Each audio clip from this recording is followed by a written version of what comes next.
Welcome to the How to Be Awesome at Your Job podcast. Everyone coming in is an A player.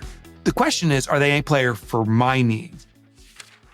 Top performers are always looking to learn. They're learners. So put on a learning environment. Most leaders focus on compliance, achievement, and so employees are seeking for elbow room to get back at the boss. Great leaders embrace the internal human and allow them to take charge. Yes, there's rules and confines, but if we can give them self-expression, they can expand. That's Mike Michalowicz. He's founded multiple multimillion-dollar businesses and been dubbed a top contender for the patron saint of entrepreneurs. Mike's authored numerous best-selling books, including the recently released All In, How Great Leaders Build Unstoppable Teams. So you'll learn 1, the more effective alternative to job interviews. 2, the key signs someone's perfect for your team. And 3, the 3 drivers of commitment and engagement. I'm Pete Bacchitis. This is How to Be Awesome at Your Job. And now, here's Mike. Mike, welcome back. Dude, it's awesome to be back. Thanks for having me, Pete.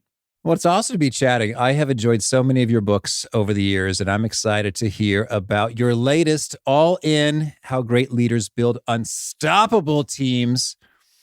Lay it on us. I know you go deep with your research. So tell us the tale of how you came to understand the problem and the solutions that you've put forward in your book, All In. So basically what I do in my research, I say, what's the desired outcome we have in a circumstance? So in this case, it was recruiting high-performing employees, people that are super engaged, great people for our company. Then what's the actual outcome? And most businesses have a horrible outcome. When we have a desired outcome and the actual outcome is far off, I look in the middle, which is the method we follow. I call it the DMO, desire, method, outcome.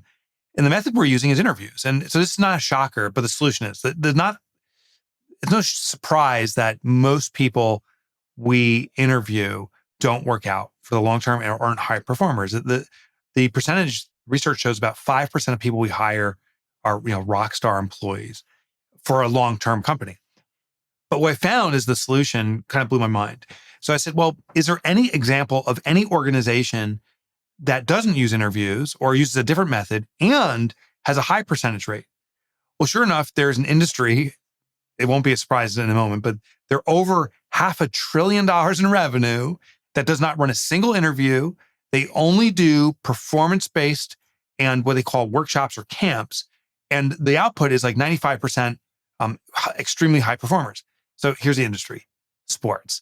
And that's not the surprise. Now it's like, oh, of course. If I have a football team, I don't go, hey, why don't you come for an interview? Where's the green light? I'm passionate about throwing balls, catching balls, running with balls. Yeah, get on the field and do. But there's 2 forms of interviews. There's one where I'm considering a candidate and I want to see your functional skills. But there's an even greater level, and this is the big opportunity for all of us. There is what's called potential assessments. And it's not during the interview process, it's through an education process. So I'll give a personal example because I didn't really appreciate experiences. I played lacrosse in high school and admittedly not such a good athlete, but whatever, I played. I went to Hobart Lacrosse Camp, which is in the Northeast, where I live. And this is like the preeminent school in this area. There's 300 kids there. And while we were practicing over this week's period, certain students were tapped on the shoulder, brought to another field, and invited to play more advanced skills, whatever. The people who had potential in the beginning were quickly vetted out to perform on more competitive fields and try new skills. By the end of the camp, I think 2 or 3 students were invited to play for Hobart, this elite team. Not one of them. But here's what's cool. I played lacrosse in college, and it's in a big part because of what I learned at Hobart. The lesson is this, that we as employers can put on camps, an educational event where everyone gets elevated and use it also as an observational medium to cherry pick the best candidates. And now the last thing I want to share, because I get so excited about this is happening in the real business world, just not enough. And for the folks listening, I bet you no one's doing workshops right now, but I'll tell you a major company who is, it's Home Depot. And the next time you hear they're doing a Build a Birdhouse workshop, that is a recruiting platform. And this is how it works. You see this ad, build a birdhouse, bring a kid, whatever, and you go down there and you have an experience. They're there to educate you. You're having fun. You get ingratiated with the store. It's cool. We build a birdhouse. They have an employee there that's observing participation. And if you are the parent who is learning quickly, helping other parents, asking good questions, really enthusiastic about it, they will tap you on the shoulder and say, you're the exact candidate we're looking for to work at Home Depot. Have you ever considered us? So here's a lesson. Don't set up an interview platform saying, we're interviewing people to build birdhouses. Simply say, if you're curious, you can learn. Because the best candidates are curious. The other thing that's interesting is it's a recruiting platform that doesn't follow where the standard fare is going. Everyone's going to the platform du jour, Indeed, or whatever it is nowadays. We go there and everyone's going after the same 2% of unemployed people and a few people that are looking for a job right now. But in educational formats, I can go to my competition. I can go to anyone and say, are you looking to get better at what you currently do? Because at the end of the day, top performers are always looking to learn. They're learners. So put on a learning environment. Now people come, they learn the skills that you are looking to hire for, or they already have the prerequisite skills and you're giving them new education. And now you can observe and cherry pick the people you want. And when I was writing the book, we were testing this with other companies. And sure enough, we had a bookkeeping agency that did this to great effect, a preschool, lots of organizations that are using this now. Oh, Mike, I love so much of what you're saying here because, well, I actually own a podcast production company, and that's how we do hiring. Is we just put people through a sort of a gauntlet. They're from all over the world, so it's hard to get them together physically. But we'll just have a series of things. It's like, okay, well, show me what you can do here and here and here. In terms of one of my favorites is, tell me what's wrong with this sentence and write a better one. What's wrong with this sentence and write a better one. Summarize this podcast episode, et cetera. And so then when we get to the other side of that, it's like, holy smokes, you really sure know how to write very well. Go figure. And I guess you have to in order to pass this gauntlet of assessments. And then this is also connecting in that I have coached many candidates through what are called case interviews for management consulting jobs, in which they have to solve real-time live a business case in front of the interviewer. Like, hey, our client is this business, their profits are down. What do we do? And they have to do this whole dance of asking clarifying questions and putting forward a structure and doing some calculations, ultimately generating a solution. And go figure, the folks they hire at the consulting firms tend to work out and not leave early. But I think my coolest experience of this was with, have you heard of the Posse Foundation? I have not. Well, this is a nonprofit, and they are on their website. They identify, recruit, and train individuals with extraordinary leadership potential. And Posse scholars get full tuition leadership scholarships from their colleges and universities. And so the idea is they want diverse students in colleges, and their students' brilliance may not show up on the ACT, SAT, GPAs. And so I've volunteered several times. It's fascinating. We're just observing high school students as they engage in these activities. And we're all just like watching and writing down who's impressing us with the leadership things they're doing and who is not. And then when the students leave, we talk about them. And so that's like one way that this talent is surfaced. And it's like a camper workshop for how do we find great high school talent that should be going to college who isn't showing up on the ACT, SAT, GPA. And use that term student, which is perfect. So when you talk about the gauntlet, that's what's called a skill assessment. The challenge with a gauntlet is these are people already applying for a job. So they know they're in a test environment, and it is a powerful tool. It's kind of like I'm looking for a football player, throw, catch, run. But there's also camps, and that comes prior to this. This is for students. So this is people that they don't know they're being vetted. And that's not even the primary intention. It's to educate. So I could run a workshop saying, learn to be a podcast editor or whatever it may be. And now I can invite in my competition if I want, invite all these people, and they learn the experience. A couple of keys to running a great workshop. Charge for it, right? Because people are curious, will pay, and it is educational. Give a certificate of accomplishment. Now they have a piece of paper or digital paper that they can use if you decide not to employ them. Maybe it can benefit them with another employer. But in the process, always observe. And that last example, that's what you said, they're students. So they're going through an education and learning, but we're cherry picking. The analogy I use, I put this in the book, is pretend you and I, Pete, we want to start a rock band. And we want just like a thrashing guitarist. And we're like, let's pick a guy from the 80s. Let's pretend Eddie Van Halen's still alive. We want Eddie Van Halen. Now, how do you find Eddie Van Halen without knowing who he's going to be? Or, we already know Eddie Van Halen's a qualified person. And if we called him, he would reject us. He'd laugh. The A players are gainfully employed. They're making buku bucks, and they'll say no. But if we could have got Eddie Van Halen when he was 12, that's when he discovered guitar, I bet you we could have secured him. So the big question, of course, is how do you know Eddie's going to be Eddie Van Halen? Well, you do a workshop. We could put on a guitar shop saying, we need a future guitarist. We need a great guitarist. Let's put on a workshop. I actually play guitar, but I don't play it well. We need someone that's a real thrasher. Maybe you do, but We bring in someone from the outside and say, we're going to pay you for a 5-day workshop or a 1 day or a 1 hour online, whatever it is. Then we reach out to all 12-year-olds and say, and their parents, $100, learn to play thrashing guitar. Then we look for the indicators of potential. It's always in 3 stages. Curiosity is the first stage. Oh, I will do this or not. So people vet themselves out right there. Second stage is desire. They're like, oh, I really like this. Eddie couldn't put the guitar down. He's asking tons of questions. That's what Home Depot is looking for. The parents that help other parents ask questions about building birdhouses. The final stage is thirst. Thirst is, I can't stop. It's almost an addictive level. The job of the instructor is to provide an education so everyone comes out better.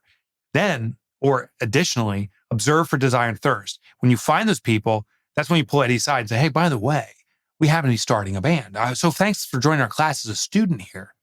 We're joining a band. You ever think about that? Now, 12-year-old Eddie may have said, yeah. And we don't know he's going to necessarily be the Eddie he became, but those desire and thirst are the strongest indicators that he has that potential to become that guy. And in the setting of the workshop, I could see curiosity. What are some of the telltale signs? Ooh, there's some desire. Ooh, there's some thirst. Yeah. So usually if there's homework assignments, they actually do the homework. Another part is lots of questions. So curiosity will come out through questions, but desire is also indicative of questions. So the person who's raising their hand the most. The second one is attendance. So you'll see someone that's really into it will often arrive early, stay late. They'll usually be distraction free. That's actually the biggest indicator. When people try to multitask, it means they're not engaged with the task at hand. So they're trying to do other things. So you can see this online or whatever. If people turn their cameras off, those are awesome indicators. In a workshop, someone's checking their phone regularly. But when someone gets immersed in it, it becomes this tunnel vision. So we're looking for the tunnel vision effect. Thirst may not present itself right away. It may come later on, but thirst is an inability to quit. It's the person that stays for an extra 5 hours. It's the professor's like, oh my God, I wish this person would go home now, or the instructor would go home. That person who can't quit it has thirst. So we look for those elements. That's so phenomenal. And this reminds me, I was doing a workshop for a pharmaceutical company. It was a series of workshops. What you said about the homework was striking. And I thought, I need to encourage these folks to do the exercises that occur outside of our workshops. And so I thought, okay, we got gift cards. I thought a little bit of accountability, a leaderboard might embarrass them. Like, hey, you're boss and everyone's going to see that you're not doing the exercises. And that didn't really motivate very many people. I was surprised. Like, I would be so self-conscious about my name being at the bottom of the leaderboard. But sure enough, there were 2 people who were smoking it with great consistency, getting it done. And so we stay in touch, and they might be listening to this show. Hello, guys. And it was so funny. They said, hey, you know what's really interesting, Pete? The 2 of us were the ones who got promotions, and we were also the ones who scored highest on doing all of the homework. And it was like, yes, that is interesting. Yeah, very interesting. Because they had the desires like, ooh, I really want to develop these professional skills. And they went after it.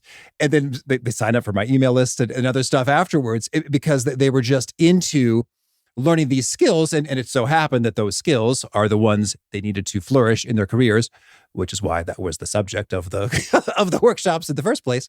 And so that's really telling. If I can set a stage to create an opportunity whereby people can distinguish themselves by choosing to proactively do the thing or not, that's supremely telling. I love it. I remember I was doing a presentation last week in front of a couple hundred folks, and these are all business owners. And I said, who in the room here is an A player? And I said, please don't be bashful. This is an opportunity to brag if you feel that's appropriate. And every hand went up. And, and they defined A player, drive and all that stuff. And then the same group, I said, keep your hand up. I'm curious, what percentage of the population is A players? And they're like, 5%, 2%. The most gracious was 10%. I said, okay, we have 100% of people in the room who are A players, yet we're at the same time saying 10% of the population is A players. So this is some bizarre statistical phenomena happening. There's some warp in the universe right now. Or something's not right. And what I believe is not right is everybody is an A player in the right circumstances. These people, we all see the best. We all had the potential to see the best in ourselves. Some people don't, but we do have the potential to see the best in ourselves. But we have to be put in the right environment. Eddie Van Halen is probably a pretty crappy, or was probably a pretty crappy bookkeeper. And so we'd say, he sucks. Yeah, but you get him matched up a guitar. The thing is, my little business, I got 20 people here. I have maybe one more role available in the next year. Of all the people on this planet, there's a small percentage that will be a match for that. But what I have to realize as a leader, as an employer, everyone coming in is an A player. The question is, are they an A player for my needs? And it does change the perspective. When we think most people aren't a fit, it's all about just, oh, everyone sucks. When we think everyone's great, then we start saying, well, what will be an indicator of their greatness in compliance with what I need or in alignment with what I need? It just changes the vision a little bit. Yes, and it feels more kind and hopeful for humanity. And I think it's the truth. Pick any person in the right role, they can crush it. And I'm not saying everyone's going to be a great 9 to 5. Maybe some dude, all he does is sleep all day. Maybe he can test mattresses. Like you got to figure it out. Yeah, dude. Yeah. Get in the sleep clinic. He's a sleep clinic tester. You'll be generating so much good data for the scientists. Yeah. Or maybe he watches training videos to see if he can stay awake to any training video. And if he does, he's a great tester, you know? Oh, Mike, you are so fun. I love these perspectives. Okay, well, so that's a huge takeaway right there, is creating these workshops or camps. I'd love it if we could get a few more examples for how this can be turned into reality. So Home Depot built a birdhouse, sports camps. We talked about the Posse Foundation. What else? So we work with a preschool, and this preschool needed what's called site directors. This is a multi-location preschool, and they need teachers that can review the performance, ensure all standards are being achieved in their multiple locations. And the prerequisite is you need to be a teacher already. And so you can get people with advanced skills by having prerequisites. So what we did is we reached out to all the competition. And this is the beautiful thing. Your competition will send people. We said, we're putting on an educational event, always educational. We're going to charge $150, whatever it was, for a one-day training on site director services and how you manage it. Prerequisite is you must have been a teacher for 5 years, blah, blah, blah. Our competition sent teachers. So now we've, at our location, all the competitors' teachers there, and we teach them this process. We started observing who shows desire and thirst. By the end, everyone got a certificate. They had accomplished the prerequisite skills or the tests, whatever. But we also identified 3 of those teachers. And we said, well, gosh, you're perfect to be a site director. We happen to be hiring. But they were also ethical. They said, listen, you have a current employer. If they have a site director opportunity, it is clearly your talent. We invite you to talk with them and consider that. But if there's not an opportunity and this is something you want to pursue, we'd love to have the conversation with you. We got our best 2 site directors that way. There was another case where company needed bookkeepers are based out of the US. The founder, her name is Tuesday. She is originally from Kenya, an African country, I think it was Kenya. And she teamed up with a university in Nairobi and said, I'm going to give you a bookkeeping course, all remote. Actually, she even pre-recorded the videos. She had an adjunct professor. She taught bookkeeping. They didn't offer this course before at this particular university. I think it was a dozen students went through it. By the end, the on-site director, she gave them directions saying, as an adjunct professor, give me feedback on who's doing the homework, who's engaged the most, and I want to talk to those people and I'll start doing one-on-one coaching. So they did additive education. And she started coaching them individually, and she vetted down about 3 people that she hired. They're her best performing employees. But the beauty of that story is the remaining 9 people all got jobs as bookkeepers at other companies. Now, here's the last thing I want to share. This can feel overwhelming. I got to put on a course. I have to do a webinar. Even if it's an hour, I don't have the skills. Here's the ultimate shortcut. Whatever position you need to hire for, find the workshop, the course, the adult education, the class that's teaching it, and go as a student to observe the other students. So that's the shortcut. Just go and watch the others, seek desire and thirst, talk to them and say, hey, I'm looking to hire, not do. This is beautiful. All right, workshops is huge. Well, keep it going, Mike. What are some other pro tips on building these unstoppable teams? And I want to hear, generally speaking, interviews aren't the method between desire and outcome that we're after. Workshops are a cool alternative means of selecting folks.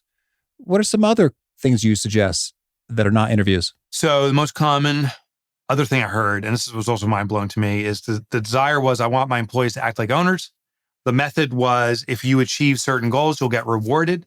And the outcome is most employees see their job as just a job and don't function as owners. They don't put in that extra effort because they don't have the desire.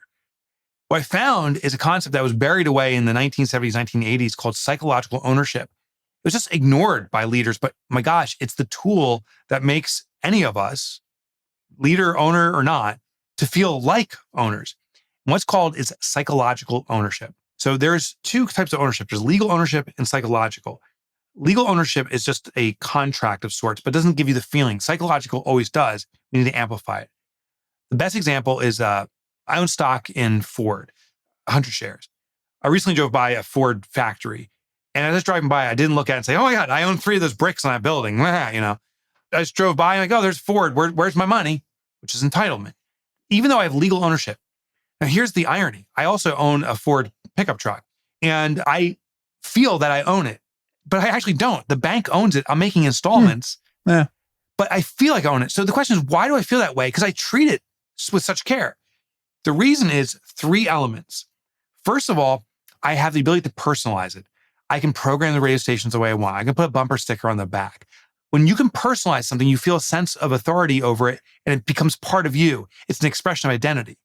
The second part is I have control, authority, meaning I can park it where I want to park it. I drive where I want to drive it, all those elements. And the last part is I have intimate knowledge. I know all the bells and whistles. I went through the whole manual. I know what every button does.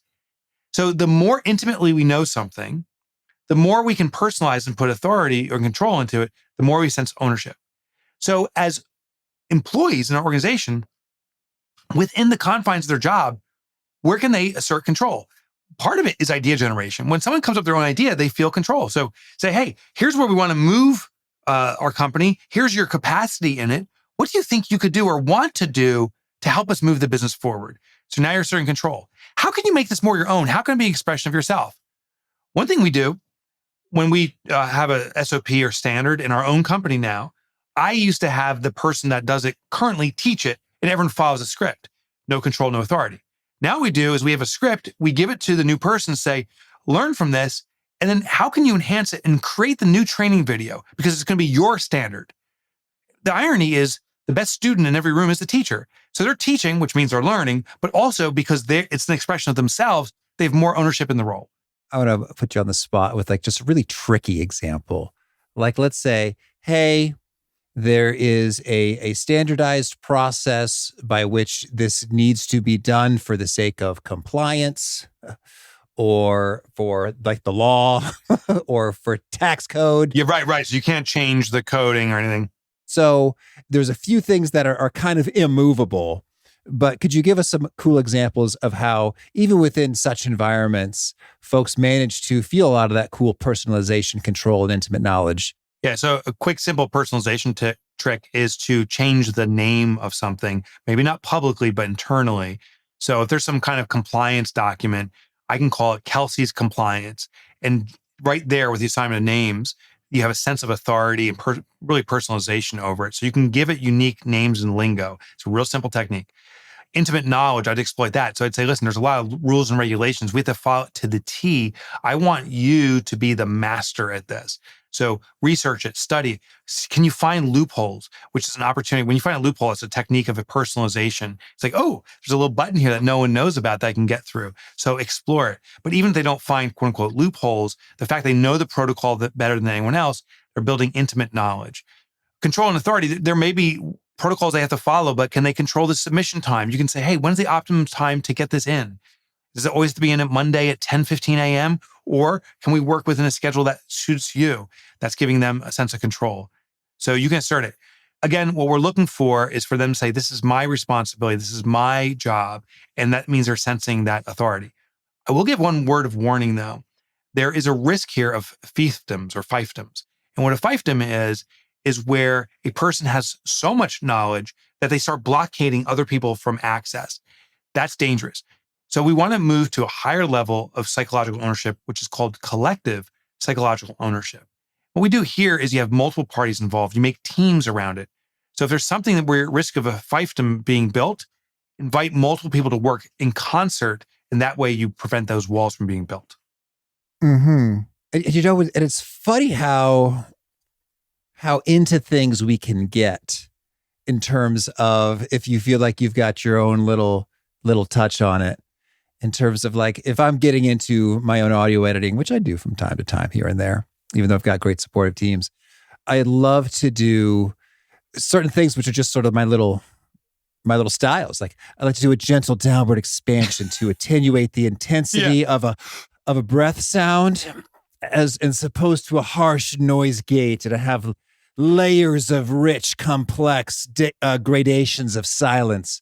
It's like, okay, that's so dorky, but I own it. I am invested in this. And it's funny. And if someone were to take that away in terms of like, no, Pete, that's not how we do it here. Actually, you've got to comply with the situation where we use XYZ software with these. I wouldn't like that. Totally, right? Because when someone asserts control or authority on you, we start building resistance. I was saying, when forced to comply, we seek to defy. Mm-hmm. Tweet that, Mike. The classic study, and this works for employees, but the classic studies with rental cars, because we've all experienced this. Next time you go to Hertz or whatever, you go through a protocol of compliance requirements. First, we got to fill out 100 forms for an hour. Secondly, if you don't return it with a full tank of gas, we're going to penalize you by charging you $10 a gallon for us to fill it because it's so hard. Secondly, no scratches, no dents. Third, must be clean. Fourth, good luck passing the DMZ zone where there's going to be flashing lights, spikes coming up, and some dude coming out with a gun asking for your ID. All that compliance. So when we're forced to comply, we seek to defy. What do we do the second we pull out? We do donuts in the parking lot, or we fly into the light and skid in sideways, or we punch it when it turns green. We definitely drive it more aggressively. Rental cars get beat up on compared to our own car. We're like, hey, this is my car. We're going to take care of it. No one washes their rental car before returning, but we wash our own car. Why is that? When forced to comply, we seek to defy. And this is one of the things that great leaders realize. Most leaders focus on compliance, achievement, and so employees are seeking for elbow room to get back at the boss. Great leaders embrace the internal human and allow them to take charge. Yes, there's rules and confines. You can't let people just go wild. We have to work as a team collectively. You can't have a football team where you say, everyone just run any way you want. We have to serve the plays. But if we can give them self-expression, they can expand. Well, then, as we speak, there's in the world of work, there's these back to office mandates. Tell us, as we think about personalization and control, what's your hot take on these? Is that in the best interest of employees? Sometimes you have to require something that actually serves people and you'll get resistance. AKA, if you ever had children, that's the world of raising children. My kids, you have to take a shower at our house after a week. There's some minimum requirement. These stink bombs walk around and it's really in their best interest. Some employers are doing this because we're losing the socialization at home. Everything's going virtual and we're losing that tactile experience. So the employers that are requiring come back to the office to promote socialization are building connectivity among people. It's funny, they used to talk about the water cooler, that business got done there, good ideas. No, business didn't get done there. Connection happened there. People talked about their kids. And when we have connection, we understand each other from a tactile level, we have trust. So it actually will rebuild trust. But employers that are mandating it because they want to track time are trying to assert authority. I got to make sure you're producing, so come on in. That's not going to work. People are they're forced to comply. They will seek to defy. That definitely won't work. Okay. So it sounds like what you're saying is there are certain rules, guidelines, times, places, contexts where it is good, right, proper, and necessary for there to be some, hey, we all got to be here stuff going on. But if from a perspective of authoritative, I've got to watch you, we're in for bad news. Yeah. There's a kind of a nourish, flourish, link, comply to fly. So if you are nourishing people, if the mandate to come back is because you're going to nourish the team, go team, and it's really in the best interest of people, they will flourish. That's a great move. If you're doing to force compliance, measurement, control, authority over, you're going to get that resistance and it's not going to work long-term. Awesome. Well, Mike, tell us anything else we really should know before we shift gears and hear about some of your favorite things. Yeah. So one last thing is about safety. Leaders have to build a safe environment. Now, I'm not just talking only about physical safety, but ironically, this is a concern with many companies, including mine. And I didn't even know we're a knowledge-based business. We're writing books and speaking engagements and other stuff like courses and classes. So how can I have a safe environment? Well, we ran a survey and my colleague said the back alley that goes to the cars, we have a parking lot behind the building, is dark at night. And it's kind of creepy going out into a pitch black walkway. I'm like, my gosh.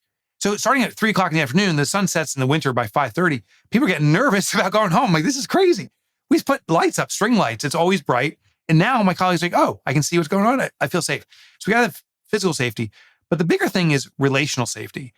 Do people feel comfortable expressing themselves as they are? Because if they can't show up as they naturally are, they're going to start faking it. And now you get a depleted version of that person. The leaders got to express themselves naturally. Lead with humanness. Show the warts. I'm not saying have a cry fest and talk about how miserable you are. I'm saying you can share your struggles, be integral about your own experiences in life, and talk about the wins and the losses. And you're going to encourage your team to do the same, which actually builds connectivity. And big thanks to our sponsor, Acorns. Acorns makes it easy to start automatically saving and investing for your future. You don't need a lot of money or expertise to invest with Acorns. In fact, you can get started with just your spare change. Acorns recommends an expert-built portfolio that fits you and your money goals, then automatically invests your money for you. NerdWallet.com, whom I love on these sorts of matters, gives Acorns a whopping 4.7 stars and says, quote, if you want to make the most of your spare change, there's no better place to do that than Acorns. Head to acorns.com/awesome or download the Acorns app to start saving and investing for your future today. And we got a legal disclaimer here. It may not be representative of all clients. Tier 1 compensation provided. Compensation provides an incentive to positively promote Acorns. View important disclosures at acorns.com/awesome. Investing involves risk, including the loss of principal. Please consider your objectives, risk tolerance, and Acorns' fees before investing. Acorns Advisors LLC, Acorns, is an SEC-registered investment advisor. Brokerage services are provided to clients of Acorns by Acorns Securities LLC, member FINRA/SIPC. For more information, visit acorns.com. One sponsor to check out is Storyworth. Whenever I'm thinking about meaningful Father's Day gifts, Storyworth leaps to mind. Storyworth helps you preserve precious memories and stories from your father for years to come. Each week, Storyworth emails your loved ones a thought-provoking question that you get to help pick, such as, what's the bravest thing you've ever done? I personally love the prompt so much that I have refreshed Storyworth's questions page many times looking for more. Storyworth makes the writing process super quick and easy. All your loved one needs to do is respond to that email with a story, and then you get a quick copy of that. And after a year of this fun, Storyworth compiles your loved one's stories and photos into a beautiful keepsake hardcover book that you'll be able to share and revisit for generations to come. Families love Storyworth so much, they've got 25,000 five-star reviews on Trustpilot and have millions of stories preserved. So give all the fathers in your life a unique, heartfelt gift they'll all cherish for years. Storyworth. Right now, you can save $10 on your first purchase when you go to storyworth.com/awesome. That's storyworth.com/awesome to save $10 on your first purchase. One sponsor to check out is Harvard Business Review. This brilliant magazine, published at hbr.org, is the leading destination for smart management thinking. Fun fact, HBR has been mentioned in 108 episodes of the show. That's because HBR has great stuff that comes up often. They've got explainer videos, podcasts, real-world case studies, and much more. I think of HBR each night that I put on my special orange glasses. Their article, Will Blue Light Glasses Improve Your Sleep?, revealed that those who wore them reported better sleep and a 7% improvement in work performance as compared to those who wore the sham glasses. So I cite HBR anytime anyone tells me that I look silly wearing them. Now, much of HBR's content is available for free when you sign up at their site. Subscriptions that get you unlimited content cost $10 a month. If you visit hbr.org/subscriptions and enter the promo code AWESOME, you can save 10% off of that subscription. Again, to save 10% off of your HBR subscription, go to www.hbr.org/subscriptions and enter the promo code AWESOME. Lovely. Well, Mike, could you share with us now a favorite quote, something you find inspiring? Yeah, this is attributed to Oscar Wilde. Be yourself. Everyone else is already taken. And a favorite study or experiment or bit of research? My favorite research is, there's a book that came out called the 3-3 Rule or the 3.3 Rule by a guy named John Briggs. And what he did is he researched out productivity and found that people can work up to 3 hours max without needing recovery, substantial recovery. And you need 0.3, which is 30% recovery time. So if you work 3 hours, we're going to need 90 minutes of recovery time, if that works right, and so forth. 3.3. Or is it 0.3 times 180 minutes? Yeah, maybe it's not 90 minutes, but you know what I'm saying. It's maybe 48 minutes. Okay. So 30% of the time used is needed to recover. So if I work for 1 hour, it's going to be 18 minutes or whatever that works out to be of recovery and so forth. All right. And a favorite book? I just finished reading The 10X is Easier Than 2X by Dan Sullivan. Really opened my mind to perspective. And a favorite habit?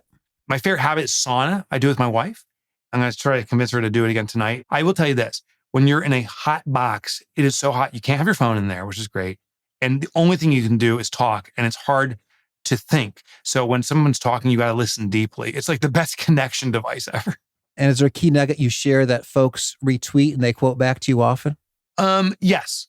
What I say often is that the number one job of an entrepreneur is not to do the job. It's to be a creator of jobs. So I get that retweeted often. And Mike, if folks want to learn more, get in touch, where should we point them? MikeMotorbike.com, because similar to your last name, no one can spell Michalowicz. Mike Motorbike, it rhymes. It's a motorcycle. Everything's there. I got book downloads. I used to write for the Wall Street Journal. You can get those articles. Plus, I have a podcast archive there. All right. And do you have a final challenge or call to action for folks looking to be awesome at their jobs? Yeah. Your clients want you to be profitable.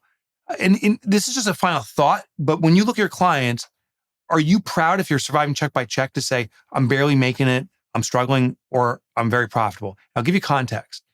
Say you had a emergency and you go, I get rushed to the hospital, I have a heart attack or something. Doctor one comes down and says, I'm making no money, I'm panicked, I need clients, I need patients, let's get this done quickly. Or Doctor two says, I'm very profitable and wealthy because this is all I do and I'm exceptional at it. I have all the time in the world to do this with you and do it right. Who do you choose? Option two, when your life's on the line, you want to be catered to. When your life is being altered or served in some capacity by us, we want to be catered to. Your clients want to be your number one customer. They want your undivided attention. And if you aren't profitable, you can't do that. So they want you to be profitable. So be profitable. Oh, Mike, thank you. This is a treat. I wish you many fine colleagues who are all in. Thanks, brother. It's been a joy. I'm really resonating with Mike's take that the top performers are learners. And I probably would, as someone who's created the How to Be Awesome at Your Job podcast, but it really does match my own experience, is that top performers are learners, and that's how they got to be top performers, is they kept learning, growing, improving bit by bit, week by week, year by year, and then they're fantastic. And so to really be on the lookout for who's interested in the learning, who's doing the learning, provide an environment for folks to step up and deliver, and sure enough, that's a great way to surface the excellent talent. If you want to get a summary write-up of the actionable wisdom from Mike, sign up for the Gold Nuggets at awesomeatyourjob.com. And if you want the particular show notes and transcript for this episode, it's found at awesomeatyourjob.com/EP941. Hope to catch you next time, and peace.